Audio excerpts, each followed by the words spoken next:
आपने मेडिक्लेम करवाया तो मेडिक्लेम इस बात की कोई गारंटी नहीं देता कि आपको जब भी बीमारी आ जाएगी आप ऐसे हम आपको उठा लेंगे वहाँ से और आप बच जाओगे। आपके पैसे आपको बीमारी से नहीं बचा सकते। प्रभु ने बोला 3 दिनों में लड़ाई होगी, लड़ाई की अफवाह होगी। आप देखते होंगे कि मिसाइल आ रही है, मिसाइल ले ले मेरा सोना चांदी, और उधर उधर उधर घूमेगी। क्या मिसाइल को पैसा दे सकते हो? क्या सोना चांदी से मिसाइल भाग जाएगी दूसरी ओर?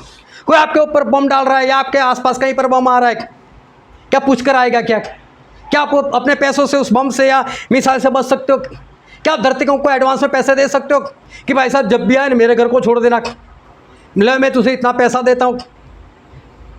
नहीं, आपका पैसे आपको धरतीकंप से नहीं बचा सकते, आपको लड़ाई से नहीं बचा सकते, मिसाइल से नहीं बचा सकते, बम से नहीं बचा सकते। आपका सोना चांदी इस धरती के ऊपर भी आपको नहीं बचा सकते। प्रेज लॉर्ड, जय मसीह की। मैं स्टैनली मैकवान, मेरे YouTube channel Hindi Gujarati Bible study में आपका स्वागत है। मेरे चैनल को आज अभी इसी वक्त आप सब्सक्राइब कर लीजिए और परमेश्वर के ज्ञान में आप पढ़ते जाओ। आप अच्छी कमाई कर रहे हो, आपके पास कुछ ज़्यादा पैसा आ रहा है, आप बचत भी कर रहे हो, आप इन्वेस्ट भी कर रहे हो, आप बहुत कुछ कर रहे हो और आपको ऐसा है कि आपका पैसा आपको बचा लेगा। मैं ऐसा बोलता हूँ, जब धरतीकंप आएगा तो धरतीकंप को आप बोलोगे मेरे पास इतना पैसा इतना सोना है, ले ले ले ले भाई, सोना ले ले, चांदी ले ले और मुझे धरतीकंप से बचा ले। क्या अगर कोई बीमारी आएगी, कोई महामारी फैलेगी जिस तरह से कोरोना आई थी, अगर ऐसी कोई बीमारी आएगी तो क्या आप उस बीमारी को ऐसा कहोगे ले ले मेरे पास से पैसा ले ले, सोना चांदी ले ले, लेकिन मुझे छोड़ दे, मुझे बचा ले? क्या वो पैसा लेकर, सोना चांदी लेकर आपको बचा लेगा? अगर कहीं ज्वालामुखी फट गया तो क्या आप ज्वालामुखी को पैसा दे सकते हो? क्या वो ज्वालामुखी पैसा लेकर आपको छोड़ सकता है? क्या कोई धरतीकंप आपको छोड़ सकता है? क्या अगर कोई बम और मिसाइल आपके पास आ रही है तो क्या उसको पैसा देकर आप उससे छूट सकते हो, बच सकते हो? मैं बोलता हूँ आपका पैसा आपको काम नहीं आने वाला। और वैसे भी आपके पास जो पैसा है वो पैसा नहीं है, वो पैसा रहेगा भी नहीं। और मैं स्पष्ट बोलता हूँ, आपके पास जो पैसा है उसका सही मूल्य क्या है? ये सही में क्या आपके पास जो नोटें पड़ी है 500 रुपये की, 200 रुपये की, 100 रुपये की, क्या सही में वो पैसा है? क्या उसका कुछ मूल्य है? उसका सही मूल्य क्या है? वो जानने के लिए मेरे साथ लगातार इस वीडियो में अंत तक बने रहो।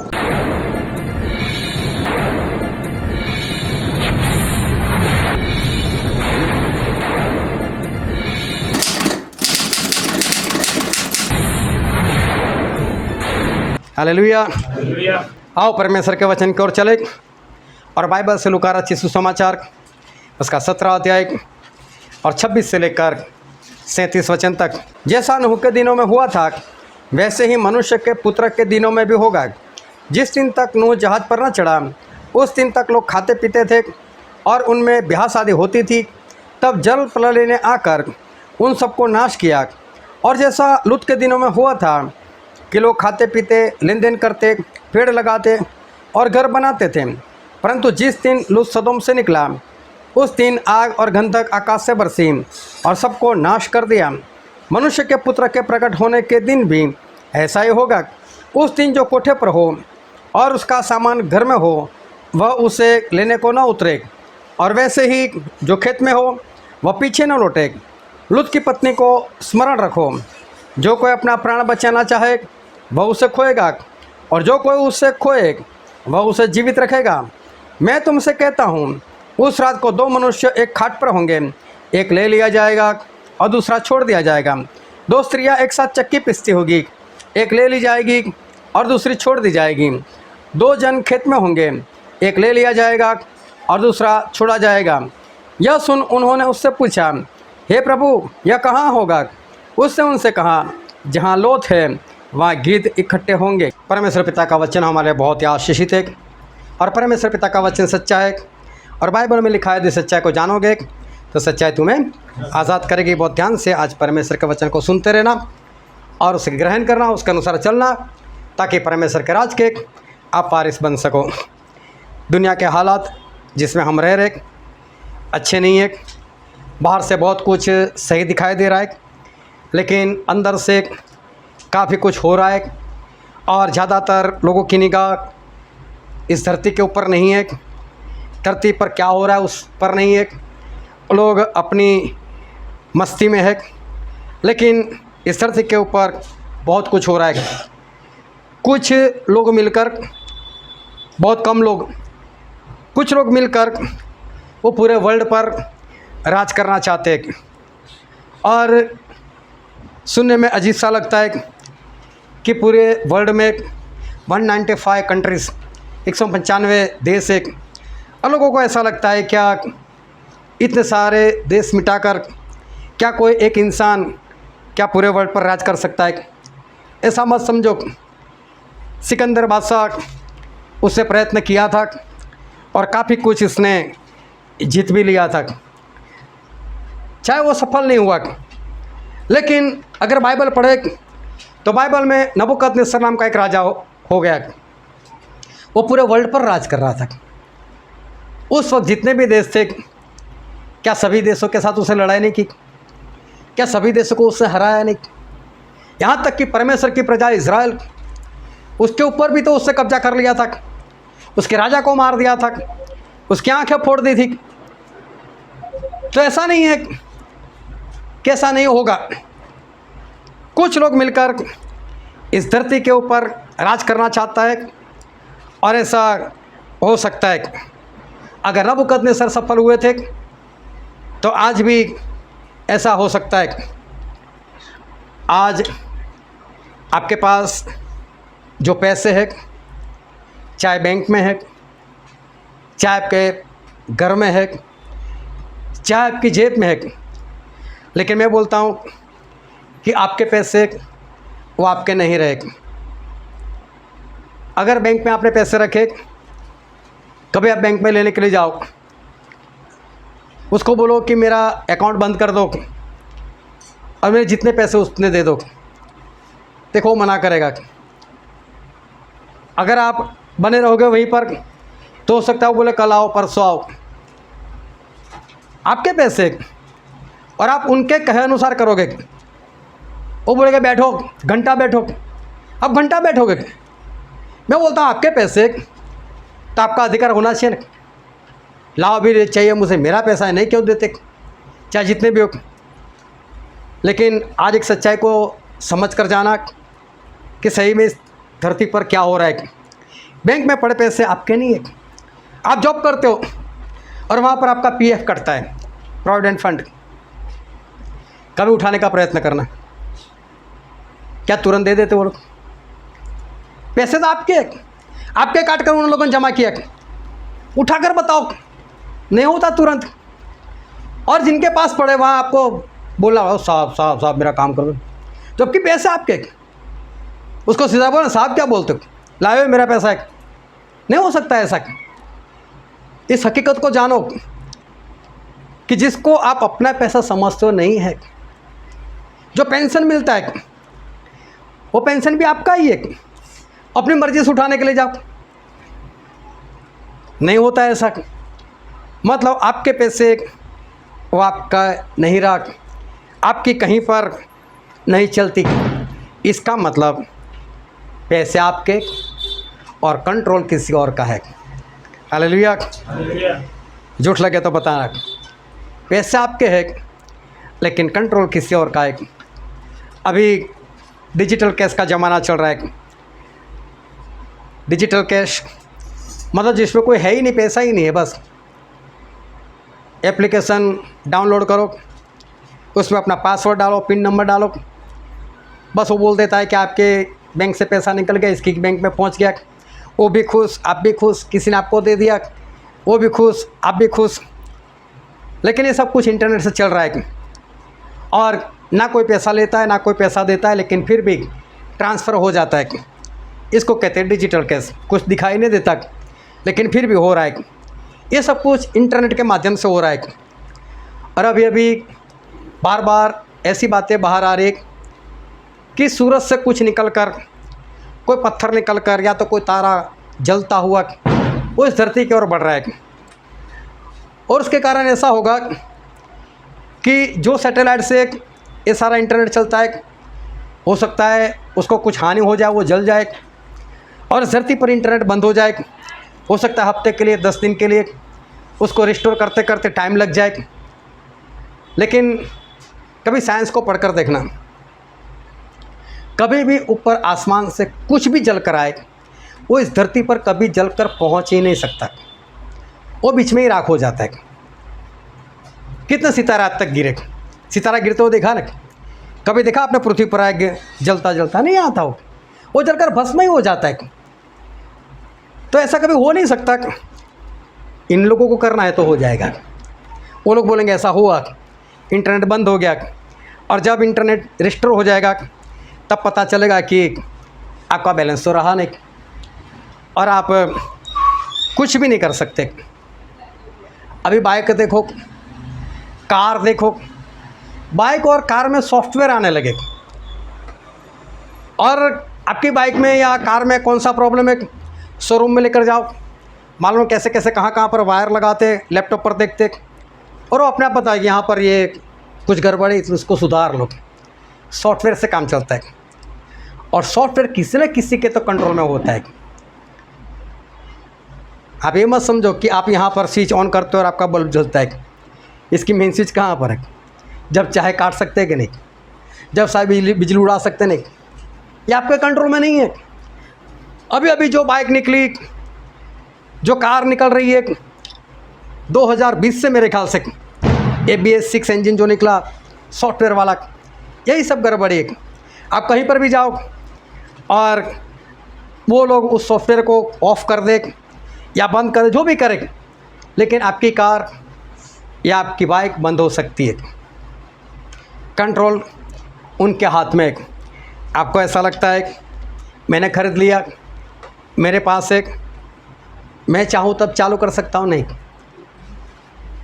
आने वाले दिनों में हो सकता है कि अभी भी ऐसी कोई सिस्टम आ चुकी हो GPS की, और आपकी कार कहाँ कहाँ पर जा रही है वो जिससे बेची उसको पता हो, और आपको कहीं पर जाने से वो लोग रोक सकते हैं, और कहीं पर भी आपकी कार को, बाइक को हो सकता है वो बंद कर दे, ख़त्म कर दे। ये सब कुछ जो नेट से चलता है, हो सकता है आने वाले दिनों में आपके व्हीकल के ऊपर भी ऐसे कुछ असर दिखाई दे और आप कुछ भी नहीं कर पाओगे, क्योंकि आज तक कुछ नहीं हुआ और आने वाले दिनों में भी कुछ नहीं कर पाओगे।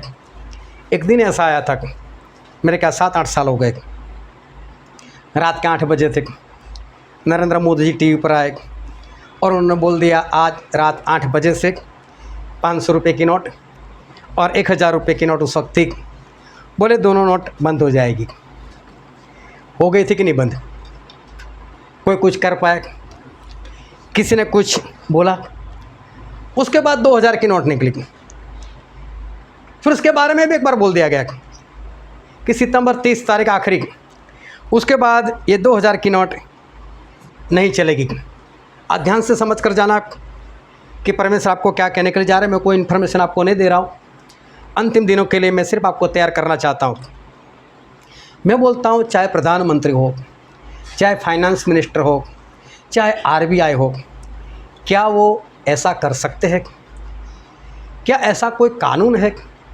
क्या उनके पास ऐसा कोई अधिकार है जिससे वो जब चाहे तब कोई भी करेंसी 100 की हो, 500 की हो, क्या वो बंद कर सकते? आपके पास जो पैसा है, पहले तो सही में वो पैसा ही नहीं है। मैंने एक बार बताया था, आज फिर बता देता हूँ। कोई भी एक अपनी जेब से नोट निकालो और देखो उसके ऊपर जो गवर्नर की सिग्नेचर है, और गवर्नर ने जो कुछ लिखकर सिग्नेचर किया है उसको कोई पढ़कर बताएगा। मैं धारक को 500 रुपये अदा करने वचन देता हूँ। जोरों से। मैं धारक को 500 रुपये अदा करने का वचन देता हूँ। देखो यहाँ पर क्या लिखा है 500 रुपये की नोट, उसके ऊपर ऐसा लिखा है, गवर्नर ने सिग्नेचर करते कि मैं धारक को 500 रुपये अदा करने का वचन देता हूँ। इसका मतलब ये 500 रुपये नहीं है, ये 500 रुपये की नोट है। और नोट का मतलब होता है एक रिसिप्ट। आपने किसी को कुछ दिया और उससे सामने रिसिप्ट दे दी कि भाई साहब आपका इतना कुछ मेरे पास जमा है। और अगर आपको पता ना हो तो मैं बता दूं कि रुपया, अगर हम रुपया बोलते हैं तो रुपये का मतलब होता है सोना। जो सोना है वो रुपया है।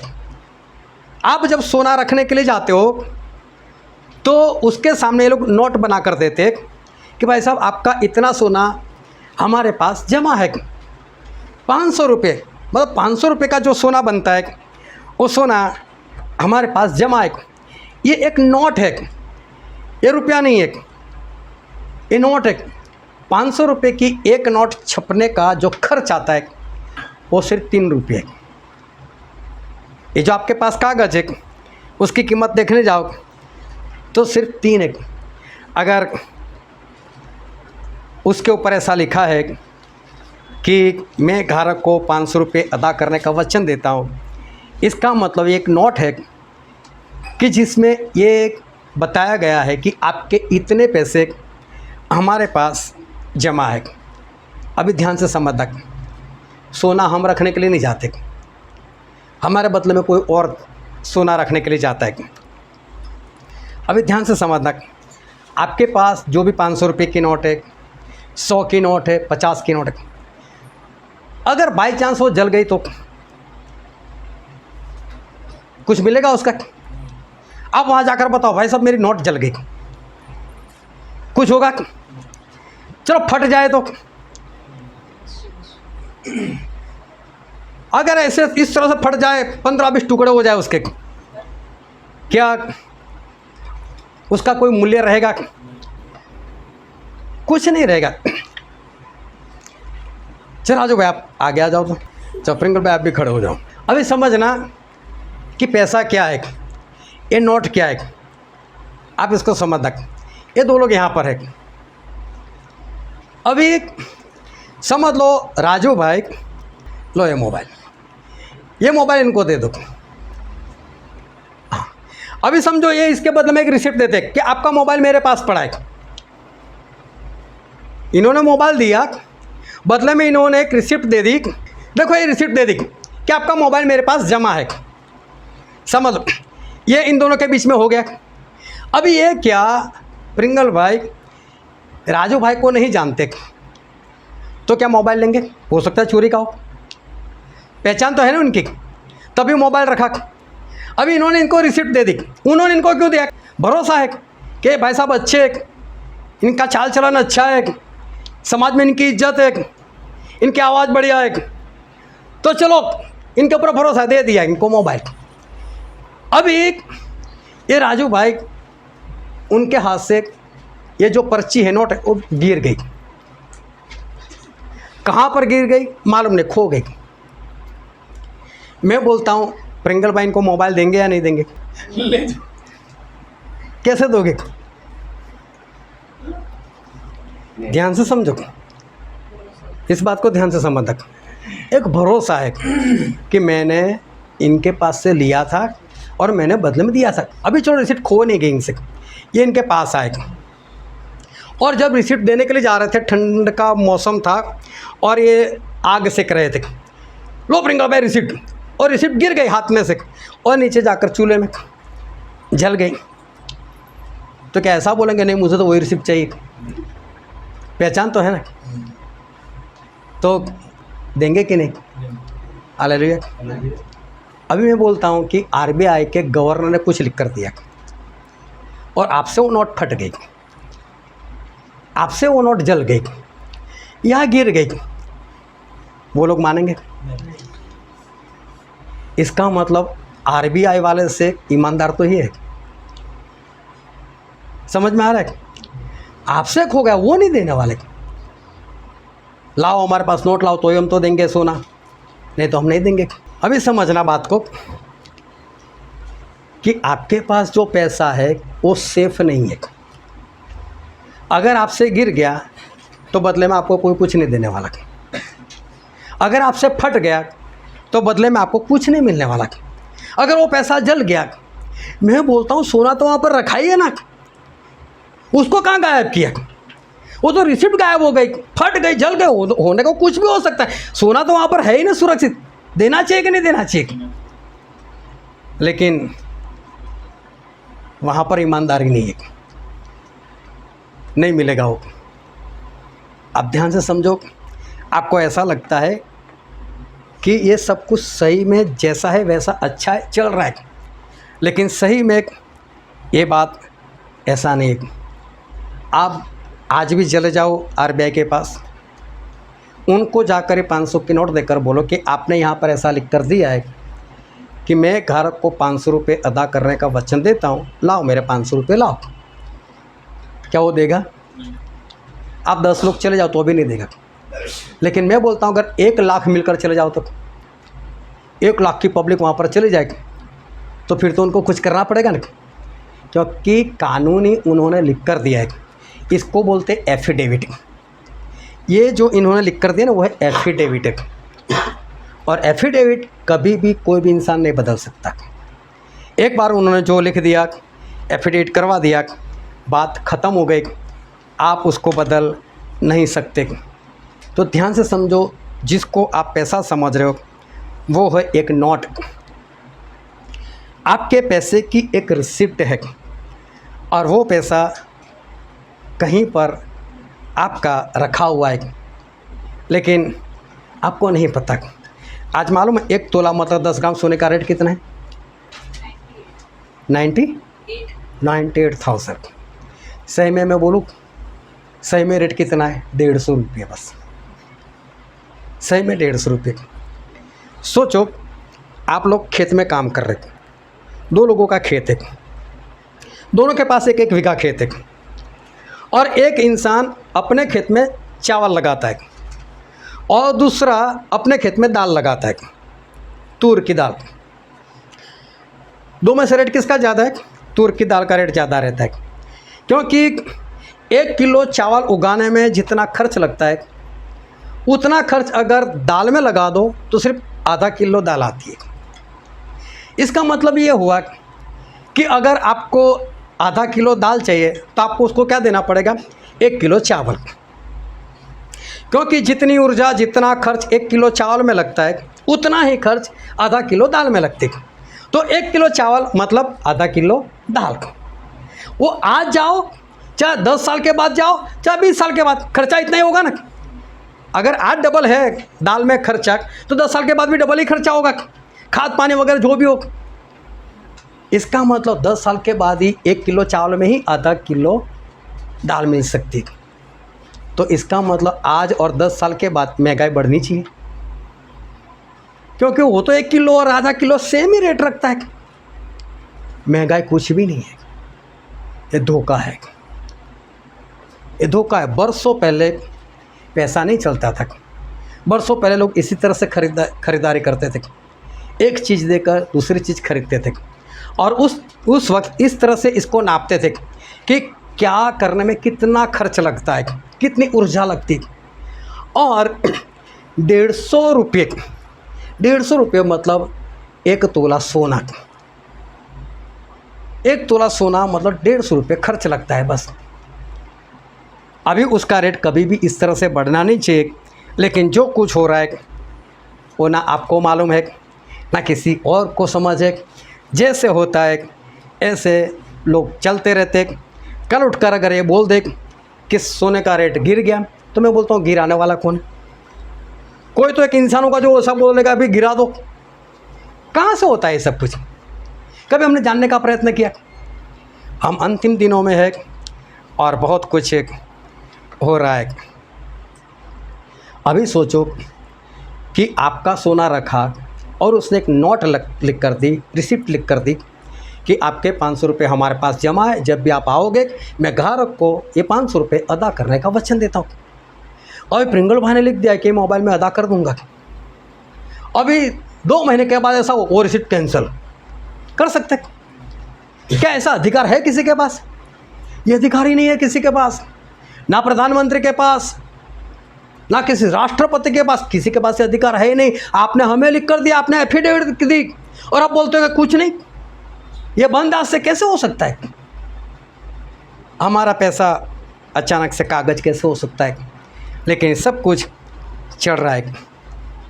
मालूम है, हम ऐसा समझते कि भारत सरकार है और भारत सरकार सब कुछ कर रही।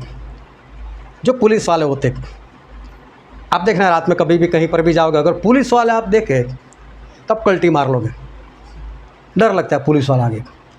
आप कभी ऑफिस में चले जाओ, सरकारी दफ्तर में, कलेक्टर को देखो, हाँ साहब, हाँ साहब, हाँ साहब, इस तरह से बात करते थे। मैं बोलता हूँ वो लोग काम किसका कर रहे हैं? भारत सरकार का। मतलब वो भारत सरकार के कर्मचारी है। क्या वो भारत सरकार है? नहीं। जितने भी एमएलए है, प्राइम मिनिस्टर है, प्रधान है, वो एक जॉब कर रहे हैं भारत सरकार की। क्या वो भारत सरकार है? वो भी भारत सरकार नहीं। तो भारत सरकार कौन है? हाँ, हम लोग सब, हम भारत सरकार है। किस तरह से इनको तनख्वाह मिलती है? तनख्वाह कैसे मिलती है? हम जीएसटी पे करते, हम इनकम टैक्स देते, रोड टैक्स देते, एजुकेशन टैक्स देते। ये सारा जो हमारा टैक्स होता है उससे इनको तनख्वाह मिलती है। वो कर्मचारी किसके हुए? हमारे हुए। पुलिस के सामने जाने से उनको डर लगना चाहिए भारत सरकार आए, अब एक्शन में हो जाओ। लेकिन डर किसको लगता है? जो भारत सरकार है उनको डर लगता है। एक कलेक्टर के सामने जाने से किसको डर लगना चाहिए? कलेक्टर खड़ा हो जाए, भारत सरकार आए, सलाम। लेकिन होता है क्या है, हमें से जाकर खड़े दो, साहब साहब हमारा काम कर दो, एक कल आना, चल ठीक है कल आ तू। सही में वो हमारे नौकर है, उनको हमारी सेवा के लिए रखा है। हम वो भारत सरकार है। वो लोग तो भारत सरकार की जॉब कर रहे, चाहे कोई एमएलए हो, चाहे कोई भी हो, लेकिन वो भारत सरकार नहीं है। भारत सरकार हम है। आज सारी बातों को समझना, क्योंकि जो आने वाले दिनों में होने वाला है और हमें उस दिन में किस तरह से जीवन जीना है वो आपको पता चले। तो सही में भारत सरकार हम है। लेकिन हम लोग डर जाते हैं उस पुलिस से, कलेक्टर से, मजिस्ट्रेट से, जज से, हम लोग डर जाते हैं। लेकिन सही में भारत सरकार वो हम खुद है। और ये सारी बात मैं आपको क्यों बता रहा हूँ? ये सारी बात बताने का मतलब क्या है? इतना सब कुछ जानने के बाद भी, आज यहाँ से निकलने के बाद भी, चाहे घंटा हुआ चाहे 1.5 घंटा, फिर भी पुलिस आएगी, आप डरोगे। फिर भी आप में हिम्मत नहीं आएगी कलेक्टर के सामने खड़े रहने की। क्यों? ये बरसों से चलता आया है। वो लोग डराते आए और हम लोग डरते ही रहे। अभी भी इतना समझने के बाद भी ये समझ हमारे अंदर नहीं आएगी। और जो कुछ आज तक चल रहा है वही जानने के बाद भी आने वाले दिनों में भी चलता रहेगा।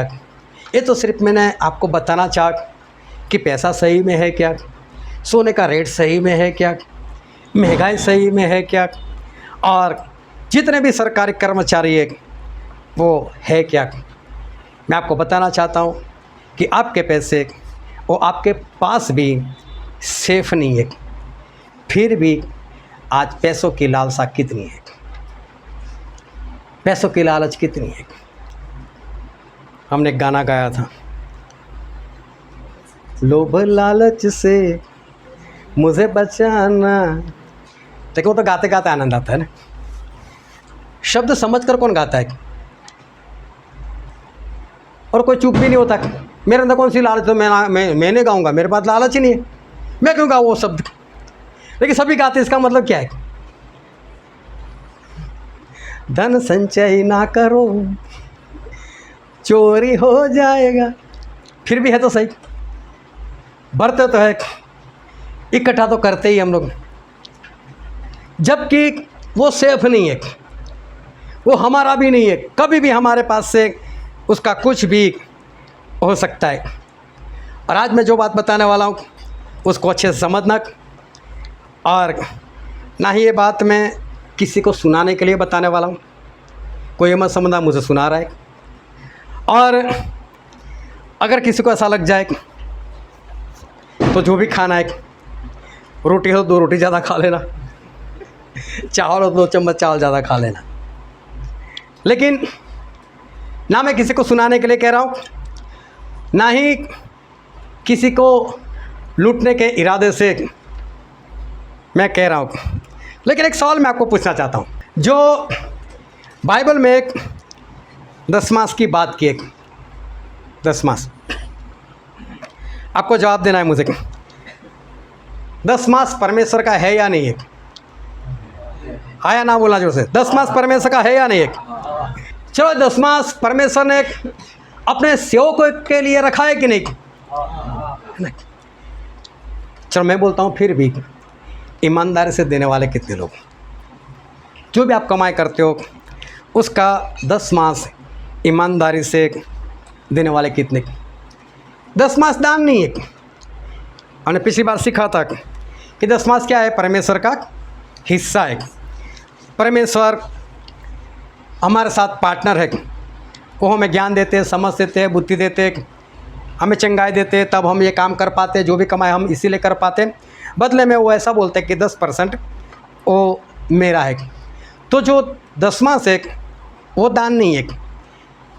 एक बात मैं बताना चाहता हूँ कि जब आप अपने बच्चे को स्कूल में रखते हो तो आप फीस भरते हो कि नहीं? भरते हो ना फीस, जबकि आप एजुकेशनल टैक्स भी देते हो। आपको बोलना चाहिए नहीं देंगे भाई हम फीस, हम तो एजुकेशन टैक्स देकर बैठे, अभी फीस कौन सी मांग रहे हो? फिर भी आप फीस देते हो और मालूम खुश भी होते हो, यहाँ तो इतनी ही फीस है। उसके बाद आप अपने बच्चों को ट्यूशन रखते हो, वहाँ पर भी फीस देते हो कि नहीं? वहाँ पर बोल नहीं सकते आप कि देखो भाई मैं तो एजुकेशनल टैक्स देता हूँ और फिर मैंने तो स्कूल में भी फीस दी है, तो फिर ट्यूशन के अलग से पैसे कैसे? बार बार हमें लूटते क्यों हो? हम तो नहीं देंगे फीस। कैसा होता है? ऐसा नहीं होता है कि आप वहाँ पर भी फीस देते हो, एजुकेशन टैक्स, फिर स्कूल में फीस, उसके बाद ट्यूशन में भी फीस। और बाइबल में एक बात लिखी है, गलातिया उसका अध्याय 6 और वचन भी 6, जो वचन की शिक्षा पाता है वह सब अच्छी वस्तुओं में से सिखाने वाले को भागी करे। हालेलुया, हालेलुया, दोनों हाथों को उठाकर बोलो हालेलुया। अभी ध्यान से समझना, यहाँ पर ऐसा लिखा है जो वचन की शिक्षा पाता है, मतलब जो लोग वचन सीखते हैं वो सिखाने वाले को अपनी हर अच्छी वस्तुओं में से उसको सहभागी बनाए। हालेलुया। मैं जो भी अच्छे बर्तन, अच्छे कपड़े, अच्छा खाना, अच्छा रहना, अच्छी गाड़ी, जो कुछ भी है, परमेश्वर अपनी सारी अच्छी वस्तुएं जो है उसमें से सिखाने वाले को सहभागी बनाए। हालेलुया। मतलब आप कपड़े खरीदते हो तो आपको पहले ये देखना चाहिए कि मुझे सिखा कौन रहा है परमेश्वर का वचन, उसके लिए भी एक कपड़ा होना चाहिए। आप बर्तन खरीदते हो तभी भी आपको क्या देखना चाहिए? मुझे सिखा कौन रहा है, उसके लिए एक बर्तन होना चाहिए। होना चाहिए या नहीं? ऐसा बाइबल में लिखा है कि नहीं? आप एजुकेशन टैक्स देते हो, फिर भी स्कूल में फीस भरते हो, फिर भी ट्यूशन फीस भी देते हो। तो यहाँ तो परमेश्वर ने बोला है, तो मैं बोलता हूँ क्या है कोई ऐसा जो ये काम ईमानदारी से कर रहा हो, जो सीखने वाला है और सिखाने वाले को अपनी सारी अच्छी वस्तुओं में से सहभागी बनाता हो? है कोई ऐसा? करता है कोई ऐसा? ध्यान से समझना, मैंने पहले ही बता दिया, ना लेने की इरादे से, ना किसी को सुनाने की इरादे से, लेकिन ये मेरा सब्जेक्ट भी नहीं है। लेकिन आज परमेश्वर आपको कुछ और बताने वाले, और इसलिए ध्यान से समझते रहना। ये काम आप लोग नहीं कर पाते, 10 मास का, दान का, अच्छी वस्तुओं का। इसका मतलब ये नहीं है कि आपको इस बात की समझ नहीं है। समझ सभी को है, बाइबल सभी ने पढ़ा है, सुना सभी ने है, लेकिन मालूम है इसका कारण क्या है? पैसों की लालसा, लालच जो है, मेरे पास रखो, मैं इकट्ठा करूँ, कितना दूँ, वो नहीं, कितना इकट्ठा करूँ, वो जो लालसा है, वो जो लालच है, इसके कारण ये सारे काम आप नहीं कर पा रहे। जो अपने दिमाग के अंदर लालसा पड़ी है और मालूम होता क्या है, प्रभु से एक बार जा रहे थे, प्रभु थे तो भीड़ थी पीछे, और एक जवान इंसान था लेकिन था धनवान। वो भाग कर गया प्रभु से के पास, घुटनों के बल आ गया, यीशु यीशु मुझे स्वर्ग में जाना है, मैं क्या करूं, स्वर्ग में जाने के लिए मुझे क्या करना चाहिए। प्रभु से बोलता है आज्ञा जितनी भी है मानो। बोले कौन कौन सी। बोले व्यभिचार मत कर, हत्या मत कर, माता पिता का सम्मान कर, ये कर वो कर। बोले प्रभु ये तो मैं बचपन से करता आया हूँ, अभी भी मेरे अंदर कमी क्या है, मेरे अंदर अधूरापन क्या है। तो बोले देख अगर तू संपूर्ण होना चाहता है तो तेरी संपत्ति बेच दे, जो भी पैसा है गरीबों में बांट दे, उसके बाद तू मेरे पीछे चल। हालेलुया। यही बोला था उसको कि तेरी संपत्ति बेच दे, जो पैसा है गरीबों में बांट दे, उसके बाद मेरे पीछे चल। और वो उदास होकर चला गया। कारण क्या था, उसकी संपत्ति ज़्यादा थी। क्या इसको लालच थी या नहीं? चाहे दूसरों की लालच नहीं करता है, दूसरों के घर में कितना उसकी लालच नहीं, उसका मुझे मिल जाए वो लालच नहीं है, उसका सोना मेरे पास आ जाए वो लालच नहीं है, किसी का कारोबार ख़त्म हो जाए मेरा कारोबार बढ़े, ऐसा भी नहीं उसको। लेकिन उससे खुद ने जो इकट्ठा किया, खुद का, वो कहीं पर नहीं जाना चाहिए। तो खुद के पैसे की भी लालच तो है ना, कि मेरा पैसा नहीं जाना चाहिए, मेरा सोना यहाँ से नहीं जाना चाहिए। और वो भ्रम में कैसा था, मैं सारी आज्ञा को मानता हूँ प्रभु। कहीं धनवान की आत्मा तो कहीं पर काम नहीं कर रही।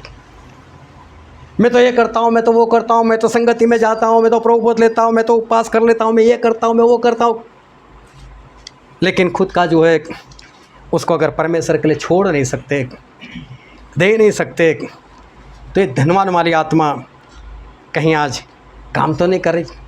कि इंसान भ्रम में है, मैं तो सब कुछ कर रहा हूँ, मैं तो अच्छा ही हूँ, लेकिन उसके अंदर कहीं ना कहीं लालच वाली आत्मा पड़ी है। एक दूसरा भी धनवान था, काफ़ी कमाई की उसने, काफ़ी फसल आई, बोल मैं बड़े बड़े गोडाउन बनाता हूँ, बना दिया, उसमें सब कुछ रख दिया, और अपने आप से बात की, हे मेरे प्राण बहुत सालों के लिए बहुत कुछ तेरे रे रखा है, चैन से रे, खा पी ऐश कर। लेकिन मालूम है प्रभु ने उसको ऐसा बोला, हे मूर्ख। प्रभु से उसको बोला ए मूर्ख। और वचन पढ़ तो लूका उसका 12 अध्याय वचन 20। परंतु परमेश्वर ने उससे कहा, हे मूर्ख, इसी रात तेरा प्राण तुझसे ले लिया जाएगा, तब जो कुछ तूने इकट्ठा किया है वह किसका होगा। यहाँ पर बाइबल में लिखा है कि हे मूर्ख, तूने जो इकट्ठा किया है वो अब किसका होगा। जिसने इकट्ठा किया था उससे मूर्ख कहा गया। फिर इसी का 21 पढ़ो तो। ऐसा ही वह मनुष्य भी है जो अपने लिए धन बटोरता है, परंतु परमेश्वर की दृष्टि में धनी नहीं। हालेलुया। ऐसा ही वो इंसान है, ऐसा ही मतलब मूर्ख इंसान, जो अपने लिए धन तो बटोरता है लेकिन परमेश्वर के लिए धनवान नहीं है। परमेश्वर के धनवान नहीं है मतलब धनवान होता है, उसके पास ज़्यादा होता है, लेकिन परमेश्वर को कुछ नहीं देता, तो परमेश्वर क्या समझता, गरीब है। तो परमेश्वर के लिए धनवान मतलब परमेश्वर को बहुत कुछ देने वाला होना चाहिए। तो बोलते हैं ऐसा ही मूर्ख वो इंसान है कि जिसके पास खुद तो है लेकिन उसको लालसा इतनी है कि परमेश्वर के लिए वो कुछ खर्च नहीं कर पाता। तो परमेश्वर बोलते हैं वो इंसान भी मूर्ख है। मैं आप सभी को पूछना चाहता हूँ, क्या आप परमेश्वर के प्रति धनवान हो? खुद हो सकते हो, लेकिन मैं कहता हूँ कि क्या आज आप परमेश्वर के प्रति धनवान हो? प्रभु से एक बार यरीहो से जा रहे थे और वहाँ पर एक इंसान वो पेड़ के ऊपर चढ़ गया था प्रभु को देखने के लिए। उसका नाम था जक्कई। जक्कई प्रभु को देखना चाहता था। प्रभु से वहीं से निकले, रुक गए और ऊपर देखकर जक्कई को बोला, जक्कई नीचे आ, आज मुझे तेरे घर पर आना है। वो बहुत खुश हो गया, आनंद से खुशी से उसने प्रभु का आदर मान किया, अपने घर में लेकर गया। क्या उसने किया वो बाइबल में नहीं लिखा, प्रभु ने क्या बोला वो भी बाइबल में नहीं लिखा, लेकिन वहाँ पर घटना ऐसी हुई कि वो जक्कई अचानक से खड़े हो गए और बोले, प्रभु प्रभु मेरे पास जितनी भी संपत्ति है उसमें से आधी 50% मैं गरीबों में बांट देता हूँ, और बाकी जो बचा उसमें से जिनके पास मैंने कुछ ज़बरदस्ती से ले लिया है उसको मैं 4 गुना लौटा दूंगा। देखो आज तक तो इकट्ठा करता था, आज तक तो अपने लिए रखा था, लालसा तो थी, लालच तो थी, लेकिन इसने परमेश्वर के लिए सब कुछ छोड़ दिया, धनवान हो गया एक। परमेश्वर के लिए धनवान हो गया, उसने सब कुछ छोड़ दिया। और मालूम है प्रभु ने उसको क्या बोला? आज इस घर में उद्धार आया है। कब बोला? जब पैसा छोड़ा तब। इसका मतलब पकड़ रखोगे तो क्या बोलेंगे? छोड़ा तो परमेश्वर ने ऐसा बोला कि आज इस घर में उद्धार आया है। ध्यान से समझ रहना, अब प्रभु यीशु का आना और बहुत पास में है। और क्या कह रहा है परमेश्वर का वचन? और सफनिया में ऐसा लिखा है, सफनिया इसका पहला अध्याय वचन 18, यहोवा के रोष के दिन में न तो चांदी से उनका बचाव होगा और न सोने से, क्योंकि उसके जलन की आग से सारी पृथ्वी भस्म हो जाएगी। वह पृथ्वी के सारे रहने वालों को घबरा कर उनका अंत कर डाले। यहाँ पर लिखा है कि प्रभु के क्रोध के दिन, उनके रोष के दिन, बोले आपका सोना आपको बचा नहीं पाएगा। Hallelujah, hallelujah. सभी अपना ध्यान बनाए रखना। परमेश्वर बोलते हैं कि परमेश्वर के क्रोध के दिन आपका पैसा, आपका सोना, आपकी चांदी आपको बचा नहीं पाएगी। परमेश्वर मना कर रहा है, कुछ नहीं होगा उससे। मैं बोलता हूँ अगर बीमारी आ गई कोई, मैं बोलता हूँ क्या पैसा इस बात का प्रमाण है कि आपने पैसा दिया और बच गए? आपने अच्छे से अच्छे डॉक्टर को बुला लिया, क्या सिकंदर ने कुछ कमी रखी होगी? क्या अच्छे से अच्छा डॉक्टर ने बुलाया था? क्या सबसे ज़्यादा पैसा खर्च करने को उसने बोला था? यहाँ तक बोला कि मेरा आधार आज ले लो, कोई बात नहीं, लेकिन मुझे जीवन दो। अरे कम से कम एक दिन तो मुझे बताओ, एक दिन तो मुझे जिलाओ, मैं मेरी माँ से मिल लूँ। लेकिन नहीं हुआ उससे। उसका पैसा उसको 24 घंटे भी नहीं दे सके।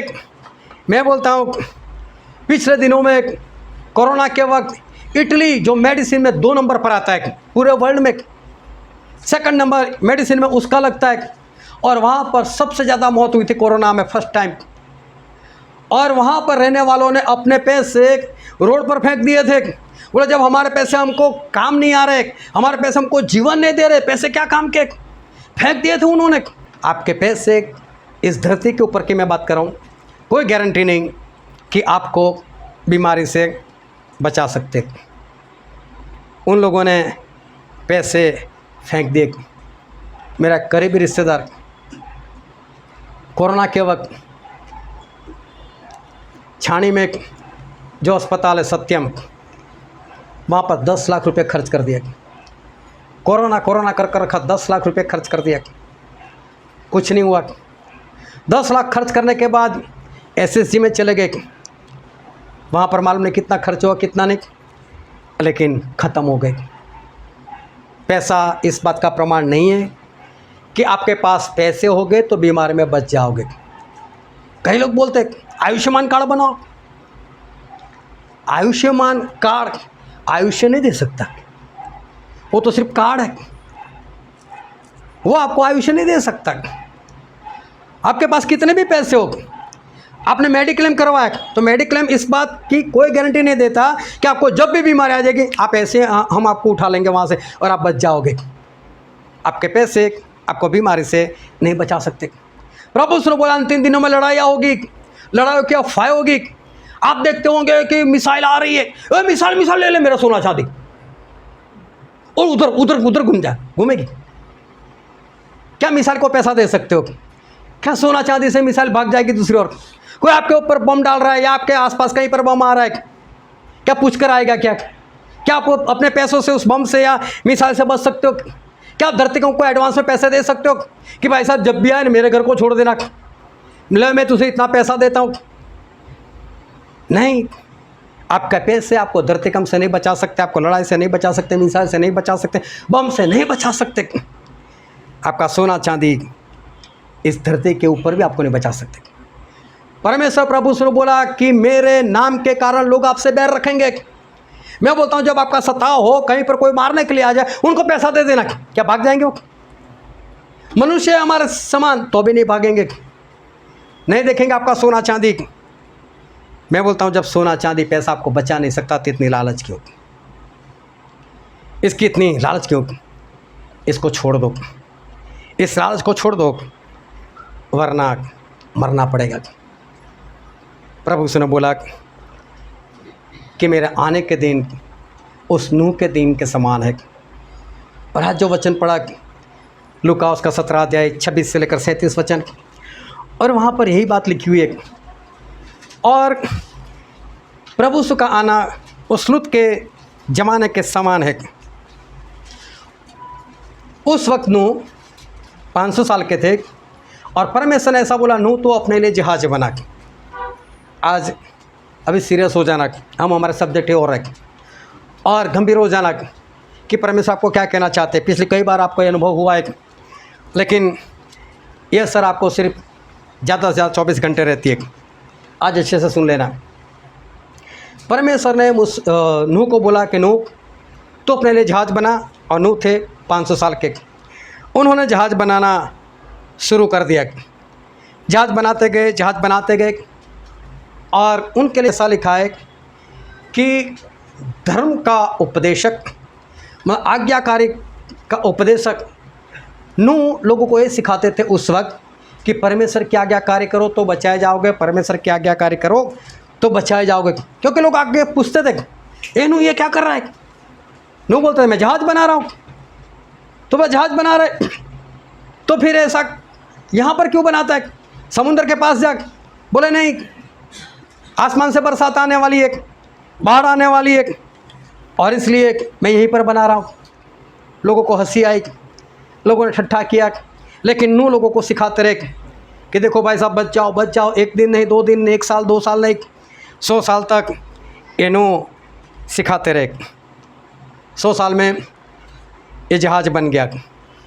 जब जहाज़ ख़त्म हो गया और परमेश्वर ने नूह को बोला, नूह तो जहाज़ में जल्दी से चला जा और सभी पशु पंछियों का एक जोड़ा अंदर ले ले, तुम 8 लोग भी उसके अंदर चले जाओ। और साथ में परमेश्वर ने नूह को ऐसा बोला, खाने की सारी वस्तुएं लेकर जाना, पशु पंछी के लिए भी और अपने लिए भी।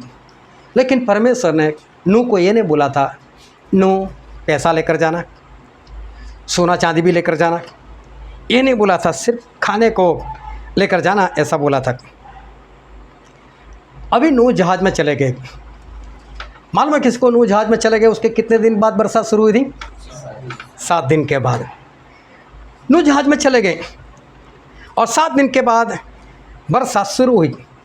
लेकिन मैं बोलता हूँ, क्या नूह आकाश के नीचे ऐसे ही रहते थे? क्या उनके पास उनका खुद का घर नहीं था? उनके 3 बेटे, उनकी पत्नियां थी, उनके खुद की पत्नी थी।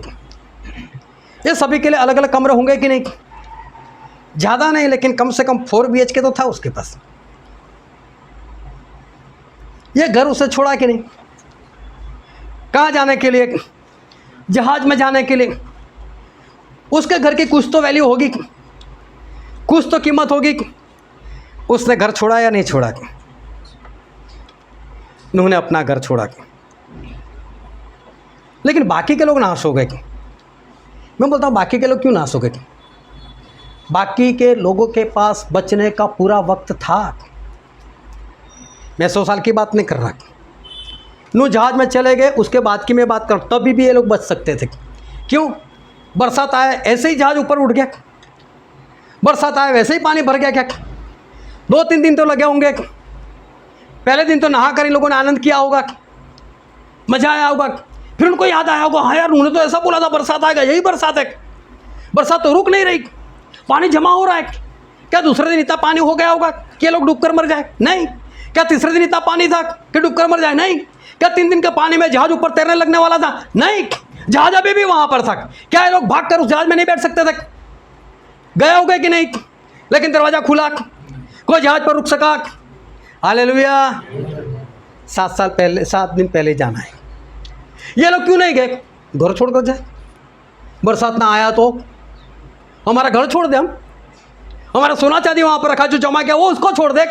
लालच सीन के अंदर आज यही बात तो हो रही है कि जो छोड़कर जिस चीज के लिए तैयार होना है नहीं हो रहे लोग। वो अलग जगह चाहिए, लेकिन आज कितने लोग तैयार? क्या मुफ्त में मिलेगी? क्या जहाज मुफ्त में तैयार होगा? क्या उन्होंने खर्च नहीं किया? लेकिन लोगों ने नहीं किया। नूह अकेले थे, बच तो गए। बाकी के लोग भी जब भागे, उनके पास पूरा वक्त था कि जहाज में चढ़ सकते थे, लेकिन दरवाज़ा किसने बंद किया था? परमेश्वर ने बंद किया था। बात ख़त्म हो गई। जब परमेश्वर ने दरवाज़ा बंद किया, कोई नहीं जा सका। मैं आपको बहुत स्पष्ट कहता हूँ, आप जिस दिन भागने की सोच रहे हैं उस दिन तो आप मरोगे। ये जो लालच पड़ी है ना, उसको छोड़ो, वरना जिस दिन आप भागने की सोच रहे हो उस दिन भागोगे सही, बचोगे नहीं। जो कुछ करना है 7 दिन पहले ही करना है। जो कुछ कर रहा है 7 दिन पहले कर रहे हैं, उससे पहले कुछ नहीं होगा। परमेश्वर लूत के पास गए, लूत को बोला भाग यहाँ से। लूत भागे कि नहीं? लूत ने अपना देश छोड़ा कि नहीं? और लूत की पत्नी और लूत के पीछे आ रही थी। और बाइबल में ऐसा लिखा है, हम पढ़ते हैं उत्पत्ति का पुस्तक उसका 19वां अध्याय वचन 26। लूत की पत्नी ने जो उसके पीछे चल रही थी दृष्टि फेर के पीछे की ओर देखा और वह नमक का खंभा बन गई। हालेलुया। परमेश्वर ने ऐसा बोला था, लूत भाग जा। उनके बेटे को बोला भाग जाओ। लूत भागे, पीछे मुड़कर मत देखना। उनकी 2 बेटियां भागी, लेकिन पत्नी के बारे में क्या लिखा है? वो पीछे चल रही थी, वो भागना नहीं चाहती थी। वो कहाँ परमेश्वर को जानती थी? वो कहाँ परमेश्वर को मानती थी? जबकि उसका पति धर्मी था। क्या उन्होंने कभी अपनी पत्नी को नहीं सिखाया होगा? क्या उसको नहीं बताया होगा? उसको ऐसा छोड़ो ना, होगा, करेंगे, देखेंगे। लेकिन एक दिन ऐसा है कि जब भागना पड़ा, लेकिन तब उसके अंदर लालच थी। वो भाग नहीं रही, वो चल रही है। और फिर धीरे से पीछे मुड़कर देखती है कि पीछे मुड़कर कोई मर सकता है। इसने पीछे मुड़कर देखा तो क्या देखना चाहा उसने? क्योंकि सोना लिया नहीं था, चांदी ली नहीं थी, पैसा उठाया नहीं था। ऐसे ही है, हाथों से हाथ धरकर भागे थे, कुछ भी तो हाथ में लिया नहीं था। लालच थी। और पीछे मुड़कर देखा, वो नाश हो गई, वो खत्म हो गई। क्या यहाँ पर ये लूत की पत्नी वाला तो काम नहीं हो रहा है? एक लालच, वो तो काम नहीं हो रहा है। नूह 7 दिन पहले जहाज में चले गए थे। लोग 7 दिन के बाद भागे। बच सकते थे, बचने का मौका पूरा था, लेकिन बचने की जो जगह थी वहाँ पर परमेश्वर ने इनको घुसने ही नहीं दिया। ये लोग जहाज पर चढ़ ही नहीं पाए, ये लोग दरवाजे तक पहुँच ही नहीं पाए। परमेश्वर ने उनको नहीं जाने दिया। मालूम है प्रभु यीशु ने क्या बोला? जो वचन हमने पढ़ा था उसका 32 वचन पढ़ो तो, लूत की पत्नी को स्मरण रखो। हालेलुया, हालेलुया, सारे बोलो हालेलुया। यहाँ पर ऐसा लिखा है, लूत की पत्नी को स्मरण रखो, मतलब लूत की पत्नी को याद रखो। मैं बोलता हूँ लूत धर्मी था, उसको याद ना रखे। एलिया कितने अच्छे थे, जो स्वर्ग में उठाए उसको याद ना रखे। एलिसा को याद ना रखे, जिसने एलिया का दुगुना हिस्सा प्राप्त करे उनको याद ना रखे। ये तो कैसी स्त्री थी, लालची थी, इसको क्यों याद रखना? ये तो लालच से भरे हुए थे, जो पीछे चल रही थी, भाग नहीं रही थी, जो सोना चांदी अपना छोड़ नहीं रही थी, इसको क्या याद रखना है? लेकिन ना तो प्रभु से बोलते हो अब्राहम को याद करो, ना बोलते याकूब को याद करो, ना बोलते इसहाक को याद करो, लेकिन स्मरण को रखो तो बोले लूत की पत्नी को स्मरण रखो। क्यों? परमेश्वर किसी और को नहीं, किसी अच्छे इंसान को नहीं, लेकिन स्त्री को याद करने को बोल रहे। और ऐसा नहीं, हर बार हर वक्त इसको याद रखो। ध्यान से समझना, अगर कोई जर्दा खा रहा है, उसकी माँ, उसका बाप या उसका कोई भी चहीता होगा, उसको क्या बोलेगा? वो चिराग खा रहा था, कैंसर हो गया उसको, याद कर उसको कैंसर हो गया, मर, तू भी मरेगा, तुझे भी कैंसर होगा, बंद कर रही है, पता नहीं चलता वो मर गया। क्या वो अच्छा था इसलिए याद करने को बोल रहे? उसके काम है ऐसे कि वो खाकर मर गया, तू भी खाकर मरेगा। हालेलुया। तो परमेश्वर क्यों बोलते हैं कि लूत की पत्नी को याद करो? क्योंकि परमेश्वर को क्या दिखाई देती है?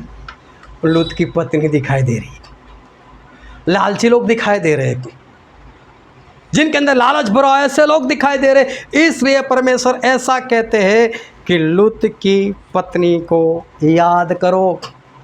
उसने भी तुम्हारी तरह लालच की थी, उसने भी अपना सोना चांदी नहीं छोड़ा था, वो धीरे धीरे चल रही थी, भागी नहीं थी। उसने पीछे मुड़कर देखा और वो ख़त्म हो गई, वो मर गई। याद रखो, आज आप ऐसा करोगे, प्रभु यीशु कहते उस लूत की पत्नी को याद करो। अगर आज आप लूत की पत्नी के समान जीवन जी रहे हो तो परमेश्वर बोलते हैं आप नाश हो जाओगे। वो नाश हो गई, आप भी नाश हो जाओगे। मैंने इसलिए अंतिम दिनों की बात की। जिसको आप पैसा समझ रहे हो, मैंने उसकी बात की। कभी भी आपका पैसा कागज़ की नोट बन जाएगा, हो सकता है चोरी हो जाए, हो सकता है कुछ भी हो जाए। जिसकी आप लालच करते हो सकता है वो ख़त्म हो जाएगा। प्रभु से बोलते हैं अंतिम दिन में वो आपके काम में नहीं आएगा, उससे आपकी बीमारी दूर नहीं हो सकती, उससे आपको स्वर्ग नहीं मिल सकता। और फिर भी अगर उसकी लालच है तो लूत की पत्नी का आत्मा वो कहीं ना कहीं वो काम कर रही। इसलिए परमेश्वर ऐसा बोलते हैं कि किसी और को नहीं, लेकिन लूत की पत्नी को स्मरण करो, उसको याद करो। क्योंकि परमेश्वर को लोगों के काम कैसे दिखाई देते? लूत की पत्नी के जैसे दिखाई देते।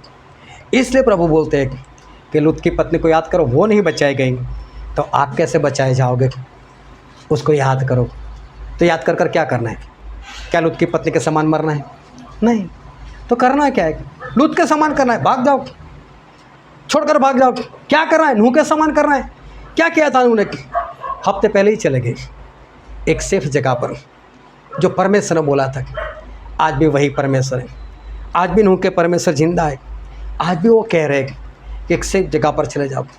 लेकिन जो लालच भरी हुई, मैं मेरा क्यों छोड़ूँ, मैं मेरा क्यों छोड़ूँ, ये जो लालसा है ना, एक दिन वही लालसा जिसकी आप करते हो वही कहीं आपके लिए कब्रिस्तान ना बन जाए। और इसलिए मैं बोलता हूँ, और आज परमेश्वर भी कहते हैं उस लालच को छोड़ो। वो धनवान यही समझता था कि मैं बहुत अच्छा चलता हूँ, क्योंकि मैं तो सारी आज्ञा को मानता हूँ। लेकिन खुद का छोड़ने की लालच जो थी उसके अंदर, वो नहीं छोड़ पाता था, और इसके कारण उसने स्वर्ग गवा दिया। वो धनवान जिसने अपने लिए सब कुछ इकट्ठा किया और बोला है मेरे प्राण, खा पी और आनंद कर, लेकिन क्या हो गया? उसने भी स्वर्ग गवा दिया। कहीं आज ये सब कुछ जानने के बाद आप लोगों के साथ ऐसा ना हो जाए। और इसलिए मैं कहता हूँ, लालच को छोड़ो, जो परमेश्वर कहना चाहते हो उसको अपनाओ, उससे करो, ताकि आप सारे लोग बचाए जाओगे। लेकिन उस वक्त जब नूह के ज़माने के लोग भाग्य होंगे, पछताए होंगे, छोड़ा होगा, तब उनके लिए वो बात फ़ायदेमंद नहीं हुई। जो बात जिस वक्त करना है उसी वक्त करना है, उसके बाद करोगे तो कोई फ़ायदा नहीं। हालेलुया। हम सभी अपने आँखों को बंद करें, अपने मस्तकों को प्रभु से आगे झुकाए। अभी भी परमेश्वर की आवाज़ हमारे बीच में है, उस आवाज़ की ओर ध्यान लगाओ। आज प्रभु यीशु कहते हैं कि लूत की पत्नी को स्मरण करो। मैं बोलता हूँ, क्यों प्रभु यीशु ने लूत की पत्नी को स्मरण करने को बोला? वो इसलिए बोला है कि प्रभु को आज भी लूत की पत्नी लोगों में नज़र आ रही है, जो भाग नहीं रही, जो निकल नहीं रही है, जिसके अंदर आज भी लालसा पड़ी है। वो अपनी लालसाओं के कारण वो नाश हो गई, वो ख़त्म हो गई। कहीं वही घटना दोबारा ना हो जाए, इसलिए आज प्रभु कहते हैं कि लूत की पत्नी को स्मरण करो। हमें बचना है और अपने परिवार को भी बचाना है। आपकी लालसा आपको बचा नहीं पाएगी, लेकिन जिस तरह से नूह ने किया, अपना सब कुछ छोड़ दिया और सब कुछ छोड़कर जहाज़ में चले गए। आज हमें भी वो काम करने की ज़रूरत है, क्योंकि अंतिम दिन आ चुके हैं और हमें अपने आप को बचाने की ज़रूरत है। ये वचन समझने के लिए, ग्रहण करने के लिए, उसके अनुसार चलने के लिए प्रभु की कृपा हम सभी पर होने पाए।